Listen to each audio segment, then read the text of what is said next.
गुजरात के मुख्यमंत्री श्रीमान भूपेंद्र भाई पटेल, उप मुख्यमंत्री हर्ष संघवी, गुजरात सरकार के अन्य मंत्रीगण, सांसद और विधायकगण,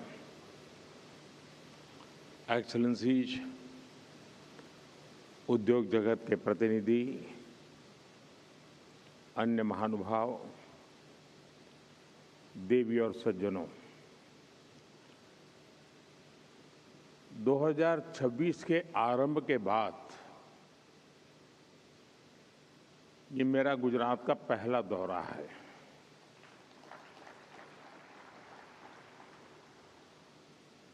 और सुखद इसलिए भी है क्योंकि 2026 की मेरी यात्रा सोमनाथ दादा के चरणों में सर झुका करके हुई है।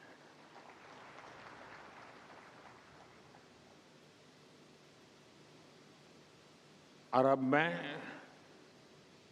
राजकोट में इस शानदार कार्यक्रम में हिस्सा ले रहा हूं। यानी विकास भी, विरासत भी, यह मंत्र हर तरफ गूंज रहा है। मैं देश और दुनिया भर से यहां पधारे आप सभी साथियों का वाइब्रेंट गुजरात रीजनल समिट में स्वागत करता हूं, अभिनंदन करता हूं। साथियों, जब भी वाइब्रेंट गुजरात समिट का मंच सजता है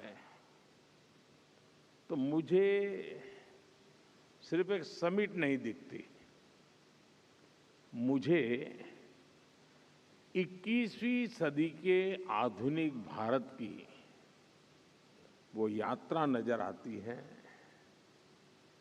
जो एक सपने से शुरू हुई और आज एक अटूट भरोसे तक पहुंच चुकी है। 2 दशकों में वाइब्रेंट गुजरात की यात्रा एक ग्लोबल बेंचमार्क बन गई है। अभी तक इसके 10 एडिशन हो चुके हैं और हर एडिशन के साथ इस समिट की पहचान और भूमिका दोनों मजबूत होती रही है। साथियों, मैं वाइब्रेंट गुजरात समिट के विजन के साथ पहले दिन से जुड़ा रहा हूं। शुरुआती दौर में हमारा मकसद था कि गुजरात के सामर्थ्य से दुनिया परिचित हो, लोग यहां आए और यहां निवेश करें और इससे भारत को फायदा हो, दुनिया भर के निवेशकों को भी फायदा हो। लेकिन आज ये समिट इन्वेस्टमेंट से भी आगे बढ़कर ग्लोबल ग्रोथ, इंटरनेशनल कोऑपरेशन और पार्टनरशिप का एक मजबूत प्लेटफॉर्म बन गई है। बीते सालों में ग्लोबल पार्टनर्स की संख्या लगातार बढ़ती गई है और समय के साथ ये समिट इंक्लूजन का भी बहुत बड़ा उदाहरण बन गई है। यहां कॉरपोरेट ग्रुप के साथ साथ कोऑपरेटिव्स, एमएसएमईज, स्टार्टअप्स, मल्टीलेटरल और बायलेटरल संगठन, इंटरनेशनल फाइनेंशियल इंस्टीट्यूशंस सभी एक साथ संवाद करते हैं, चर्चा करते हैं। गुजरात के विकास के साथ कंधे से कंधा मिलाकर चलते हैं। साथियों, बीते 2 दशकों में वाइब्रेंट गुजरात समिट ने लगातार कुछ नया, कुछ विशेष किया है। वाइब्रेंट गुजरात की ये रीजनल समिट भी इसका एक उदाहरण बन गई है। इसका फोकस गुजरात के अलग अलग हिस्सों के अनटैप पोटेंशियल को परफॉर्मेंस में बदलने का है। जैसे किसी क्षेत्र में कोस्टलाइन का सामर्थ्य है, तो कहीं एक लंबी ट्राइबल बेल्ट है, कहीं इंडस्ट्रियल क्लस्टर का एक बड़ा इकोसिस्टम है, तो कहीं खेती और पशुपालन की समृद्ध परंपरा है। यानी गुजरात के अलग अलग रीजन्स की अपनी ताकत है। वाइब्रेंट गुजरात की रीजनल समिट गुजरात की इन्हीं रीजनल संभावनाओं पर फोकस करते हुए आगे बढ़ रही है। साथियों, 21वीं सदी का एक चौथाई हिस्सा बीत चुका है। बीते वर्षों में भारत ने बहुत तेज प्रगति भी की है और इसमें गुजरात की आप सभी की बहुत बड़ी भूमिका रही है। भारत दुनिया की तीसरी बड़ी इकोनॉमी बनने की तरफ तेज गति से आगे बढ़ रहा है और जो आंकड़े आ रहे हैं उससे ये साफ है कि भारत से दुनिया की उम्मीदें लगातार बढ़ रही है। भारत दुनिया की फास्टेस्ट ग्रोइंग लार्ज इकोनॉमी है। इन्फ्लेशन काबू में है। एग्रीकल्चर प्रोडक्शन में भारत नए रिकॉर्ड बना रहा है। भारत मिल्क प्रोडक्शन में नंबर 1 है। जेनरिक मेडिसिन प्रोडक्शन में मामले में भारत नंबर 1 है। दुनिया में जो देश सबसे ज्यादा वैक्सीन बनाता है वो देश का नाम भारत है।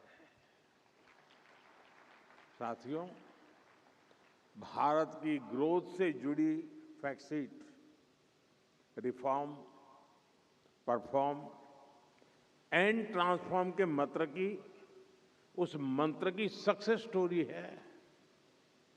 बीते 11 वर्षों में भारत दुनिया का सबसे बड़ा मोबाइल डेटा कंज्यूमर बना है। हमारा यूपीआई दुनिया का number 1 real time digital transaction platform बना है। कभी हम 10 में से 9 मोबाइल बाहर से मंगाते थे। आज भारत दुनिया का दूसरा सबसे बड़ा मोबाइल मैन्युफैक्चरर है। आज भारत में दुनिया का तीसरा सबसे बड़ा स्टार्टअप इकोसिस्टम है। सोलर पावर जनरेशन के मामले में भी टॉप 3 देशों में से भारत एक है। हम तीसरे बड़े एविएशन मार्केट है और मेट्रो के मामले में भी हम दुनिया में टॉप 3 नेटवर्क में शामिल हो गए हैं। साथियों, आज हर ग्लोबल एक्सपर्ट, ग्लोबल संस्थाएं भारत को लेकर बुलिश है। आईएमएफ भारत को ग्लोबल ग्रोथ का इंजन बताता है। एसएनपी 18 इयर्स के बाद भारत की रेटिंग अपग्रेड करती है। फिच रेटिंग भारत की मैक्रो स्टेबिलिटी और फिस्कल क्रेडिबिलिटी इसकी प्रशंसा करती है। भारत पर दुनिया का ये भरोसा इसलिए है क्योंकि ग्रेट ग्लोबल अनसर्टेनिटी के बीच भारत में हम एक अभूतपूर्व सर्टेनिटी का दौर देख रहे हैं। आज भारत में पॉलिटिकल स्टेबिलिटी है, पॉलिसी में कंटिन्यूटी है, भारत में न्यू मिडिल क्लास का दायरा बढ़ रहा है, उनकी परचेजिंग पावर बढ़ रही है और इन फैक्टर्स ने भारत को असीम संभावनाओं का देश बना दिया है। मैंने लाल किले से कहा था, यही समय है, सही समय है। देश और दुनिया के हर निवेशक के पास इन संभावनाओं का लाभ उठाने का यही समय है, सही समय है। और वाइब्रेंट गुजरात रीजनल समिट भी आप सभी इन्वेस्टर्स को यही संदेश दे रही है। सौराष्ट्र कच्छ में निवेश का यही समय है, सही समय है। साथियों, आप सभी जानते हैं, सौराष्ट्र और कच्छ ये गुजरात के वो क्षेत्र हैं जो हमें सिखाते हैं कि चुनौती चाहे कितनी ही बड़ी क्यों न हो, अगर ईमानदारी से, मेहनत से डटे रहा जाए तो सफलता जरूर मिलती है। ये वही कच्छ है जिसने इस सदी की शुरुआत में भीषण भूकंप झेला था। ये वही सौराष्ट्र है जहां वर्षों तक सूखा पड़ता था। पीने के पानी के लिए माताओं बहनों को कई कई किलोमीटर चलकर जाना पड़ता था। बिजली का कोई ठिकाना नहीं था। हर तरफ मुश्किलें ही मुश्किलें थी। साथियों, आज जो 20-25 साल के नौजवान हैं, उन्होंने उस दौर की सिर्फ कहानियां सुनी हैं। सच्चाई ये थी कि लोग कच्छ में, सौराष्ट्र में लंबे वक्त तक रहने के लिए तैयार नहीं होते थे। उस कालखंड में लगता था कि स्थितियां कभी भी नहीं बदलेगी, लेकिन इतिहास साक्षी है, समय बदलता है और जरूर बदलता है। सौराष्ट्र कच्छ के लोगों ने अपने परिश्रम से अपना भाग्य बदल दिया है।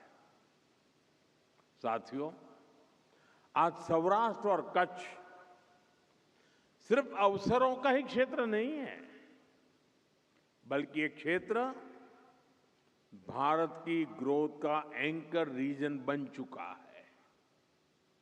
ये रीजन आत्मनिर्भर भारत अभियान को गति देने वाला बहुत बड़ा सेंटर बन रहा है।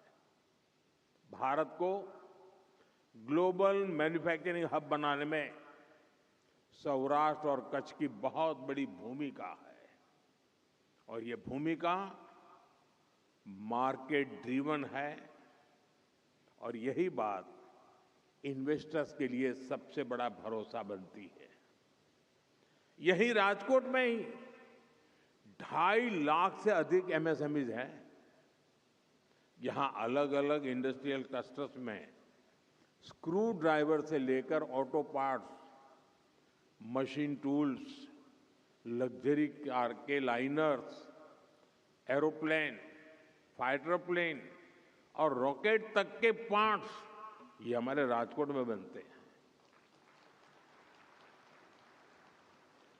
यानी यह रीजन लो कॉस्ट मैन्युफैक्चरिंग से लेकर high precision, high technology manufacturing तक पूरी वैल्यू चेन को सपोर्ट करता है।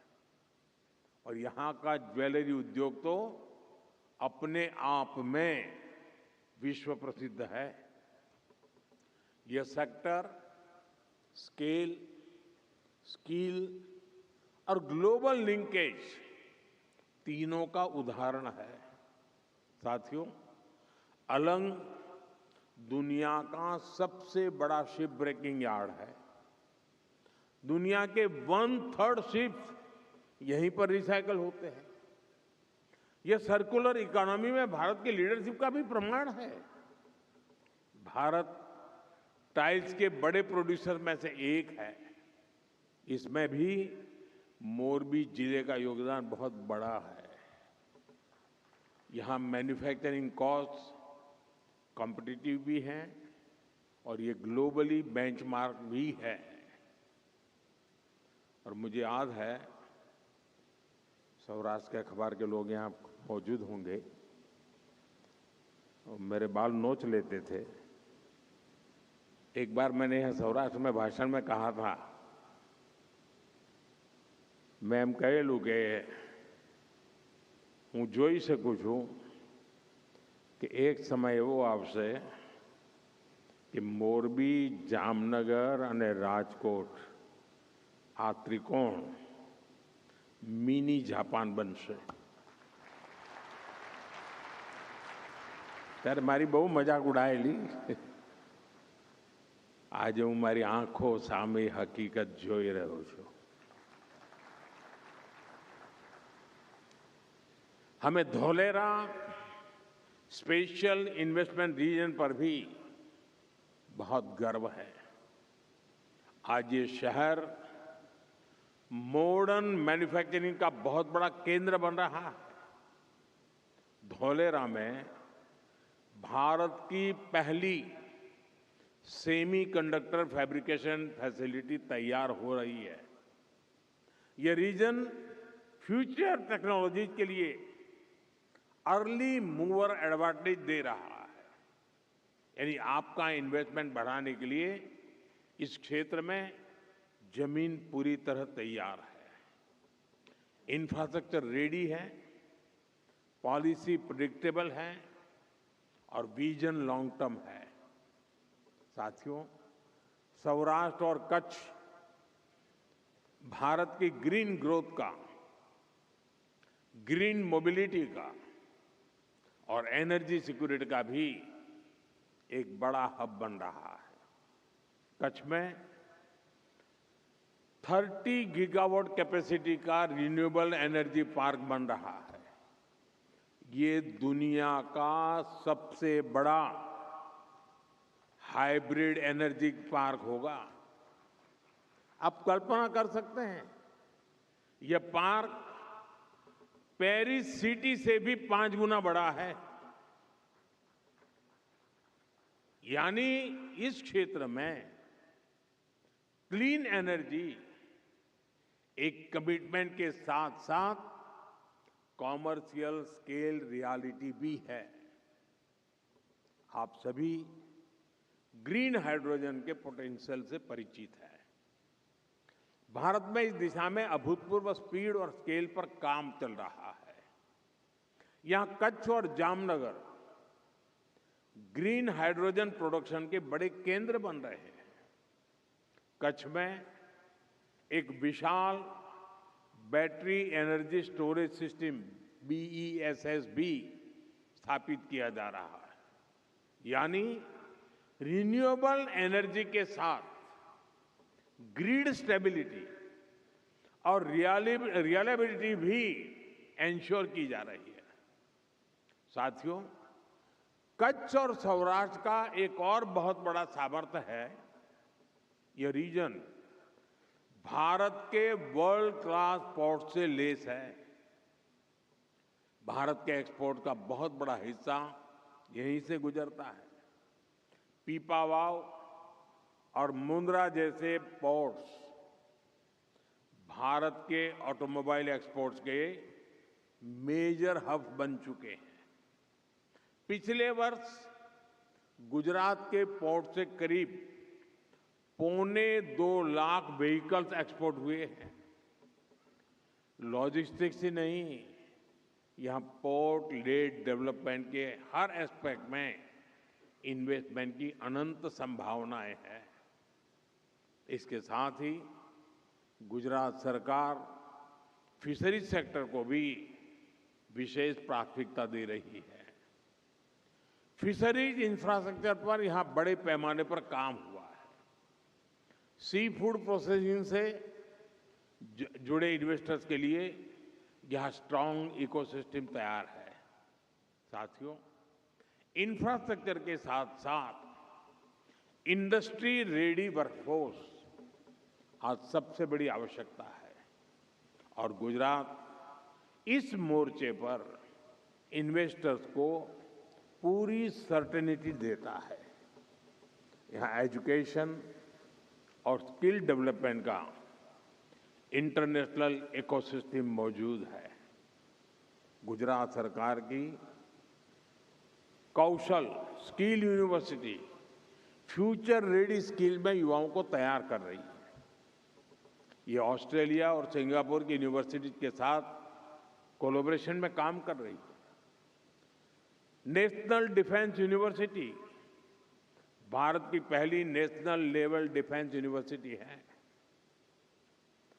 Gatishakti university road, railway, airway, waterways और लॉजिस्टिक्स हर सेक्टर के लिए स्किल्ड मैन पावर तैयार कर रही है।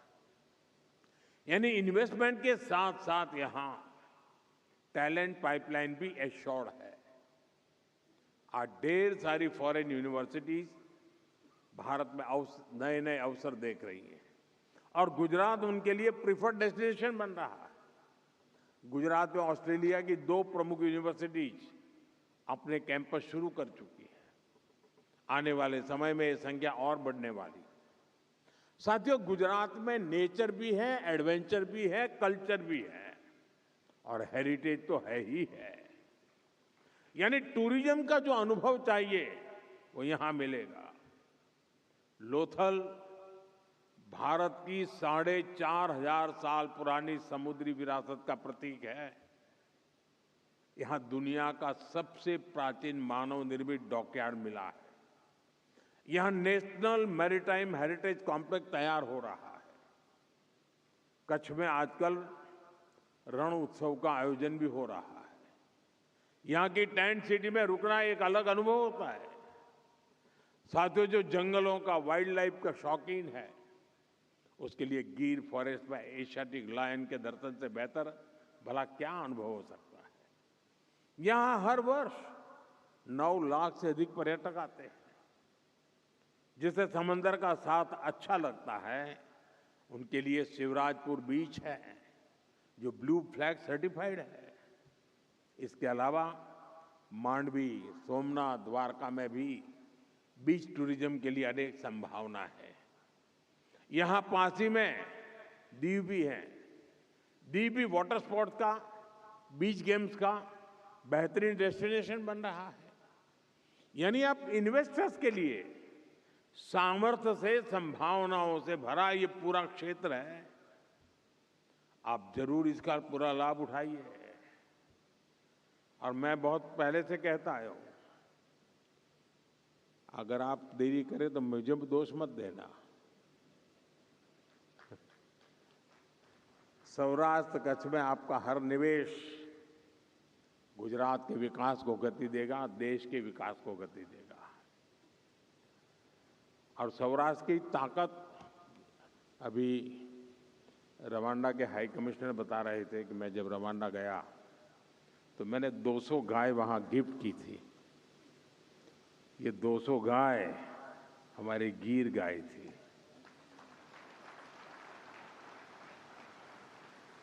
लेकिन उसकी एक विशेषता है, जब हमने 200 गाय दी वहां की ग्रामीण इकोनॉमी के लिए, तो उसमें एक नियम है कि गाय तो आपको देंगे, लेकिन उसकी जो पहली बछड़ी होगी वो आपको वापस देनी होगी और वो हम दूसरे परिवार को देते हैं।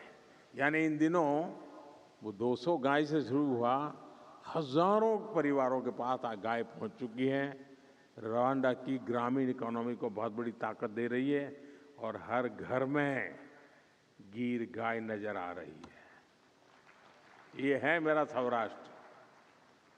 साथियों, आज का भारत विकसित होने के लक्ष्य पर तेजी से काम कर रहा है और हमारे इस लक्ष्य की प्राप्ति में रिफॉर्म एक्सप्रेस की बहुत बड़ी भूमिका है।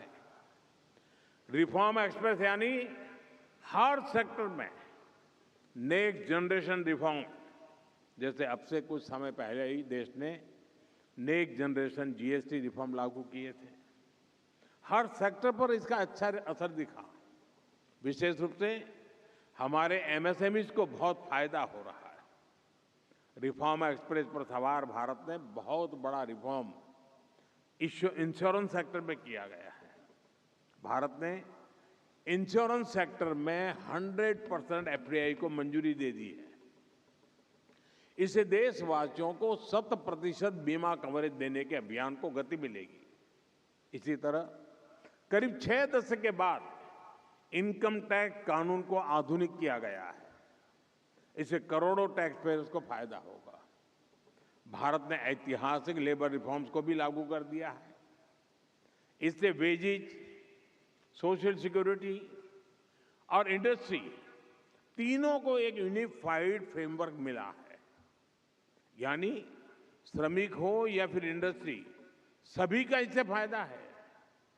साथियों, आज भारत डेटा आधारित इनोवेशन का, एआई रिसर्च का, सेमीकंडक्टर मैन्युफैक्चरिंग का एक ग्लोबल हब बनता जा रहा है। यानी भारत की पावर डिमांड लगातार बढ़ रही है। भारत को एश्योर्ड एनर्जी की बहुत जरूरत है और इसका बहुत बड़ा माध्यम न्यूक्लियर पावर है। इसको देखते हुए हमने न्यूक्लियर पावर सेक्टर में भी नेक्स्ट जनरेशन रिफॉर्म किया है। भारत ने पिछले संसद के सत्र में शांति एक्ट के जरिए सिविल न्यूक्लियर एनर्जी को प्राइवेट पार्टनरशिप के लिए ओपन कर दिया है। ये इन्वेस्टर्स के लिए बहुत बड़ा अवसर है। साथियों, यहां उपस्थित सभी निवेशकों को मैं विश्वास दिलाता हूं, हमारी रिफॉर्म एक्सप्रेस अब रुकने वाली नहीं है। भारत की रिफॉर्म जर्नी इंस्टीट्यूशनल ट्रांसफॉर्मेशन की दिशा में बढ़ चुकी है। साथियों, आप सभी यहां सिर्फ एमओयू के साथ नहीं आए हैं। आप यहां सौराष्ट्र कच्छ के विकास और विरासत से जुड़ने आए हैं। मैं आपको विश्वास दिलाता हूं, आपके इन्वेस्टमेंट की पाई पाई यहां शानदार रिटर्न दे करके जाएगी। एक बार फिर आप सभी को मेरी बहुत बहुत शुभकामनाएं हैं। मैं गुजरात सरकार को, गुजरात की टीम को भी उनके इस प्रयासों के लिए उनकी सराहना करता हूं, बहुत बहुत बधाई देता हूं। 2027 में शायद उनका वाइब्रेंट समिट होगा।